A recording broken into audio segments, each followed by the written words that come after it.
for all things Halloween. Did you miss me? This is Hauntformer, and I'm back, baby, from the dead. No, not the dead. I wasn't dead.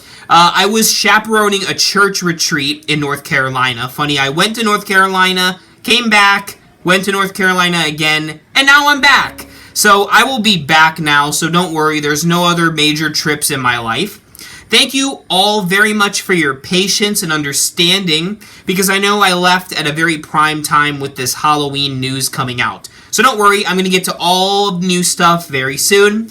Today, though, we're going to start wrapping up the sneak peeks that I missed while I was away. Today, we are talking about the 2.5-foot Graveyard Ghoul. So the Graveyard Ghoul is this creepy headstone-looking guy who kind of peers out from around a headstone with his hands clasped to it, making creepy threats and noises. He has a really sinister look, the voice is creepy, and he almost seems familiar, as if we've seen him before. We haven't exactly, but this guy really, to me, hits that nostalgia beat, like right there.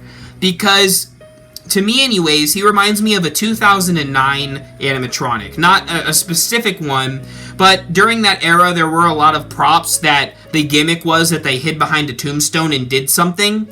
So, to see one of those type of animatronics return is pretty satisfying. Though I will say, I do have some complaints with the Graveyard Ghoul. You can get him for $129.99, $130. For $130, I feel like he just looks a little barren and a little cheap.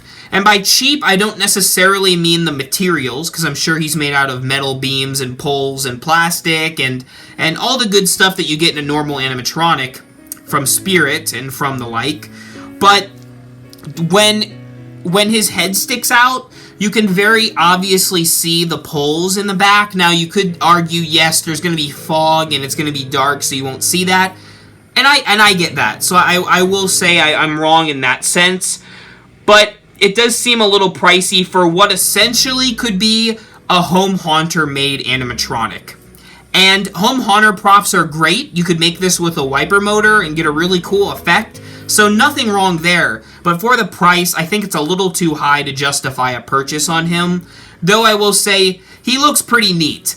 However, we've seen things like him before, and for that price tag, I wish there was something different that we could have gotten, whereas this one plays it very safe and doesn't offer anything unique like so many of the other animatronics this year have. He's not bad, and like I said, no animatronic this year has been bad to me, but he's not on my top of this year simply because they could have done something more, but they played it safe and charged a little bit too high for him. But I do know a lot of people really like the Ghoul, and I want to hear what you have to say about this guy in the comments down below. And don't worry, I'm getting to the next one, like right after I film this video. So stay tuned for that. Thank you for watching, and remember, of course, for all things Halloween, this is Hauntformer.